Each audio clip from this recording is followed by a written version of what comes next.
I'm Virgil Walker with We the People, and I've got to know something. What am I missing? Elections are around the corner. We've just witnessed the candidates getting into the debates. It's been interesting as you kind of listen to the back and forth and give and take of all the different questions that are getting asked. Oftentimes, we're trying to ask questions to get an understanding of the candidate's point of view. What's really interesting is the questions often begin to center around a person's individual preference with regard to their faith or their religion. Now, I understand the need for this and the desire to kind of understand what type of faith you have, or if you have a faith at all, or how you operate. The real question behind it is, what is this individual's real worldview? With our current administration, there's really the question of whether or not there's a sensitivity to the Islamic worldview or to a Muslim worldview. Whether or not you believe Barack Obama is or isn't a Muslim is irrelevant. The question is whether or not the worldview is something that's embraced. And so the questions of all candidates begin to steer in this direction. Religion plays a major role in the establishment of a person's worldview. And when we look at our current roster of candidates, the questions that some are raising are whether or not someone who has a Mormon worldview can actually take on the highest office in the land.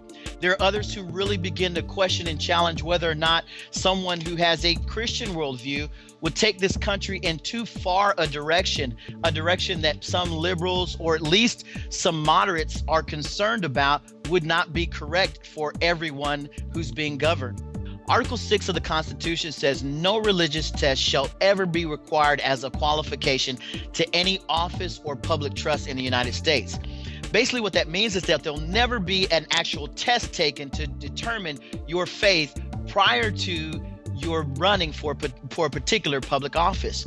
The question begins to be addressed is whether or not we as citizens should actually have a test for those running for political office.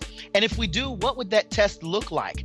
Would we have 5 questions to determine whether or not that person was Christian, or 3 questions to determine whether or not that person had an Islamic worldview or a Mormon worldview? What kind of test would we begin to put into place? Well, the founding fathers actually made this issue clear when they said that we should establish a test based on a virtuous person running for office.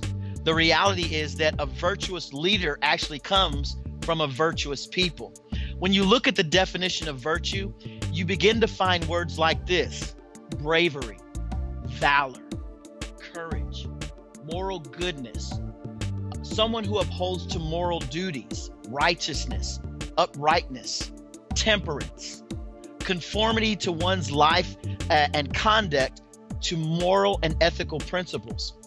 Now, when you begin to think about that kind of definition, we have to ask ourselves the question, do we have that kind of person actually running in the election process that we're in currently? And if so, what does that person look like? Who is that person? More importantly, are we people that can identify those moral virtues based on a practice of those virtues in our own personal lives? As we view the current roster of candidates, we've got to evaluate whether there are examples in their lives that speak to the true definition of virtue. Have we been doing that? Have we really been asking the right kinds of questions that will begin to uncover whether we're going to elect a virtuous candidate or select a virtuous candidate and elect a virtuous leader?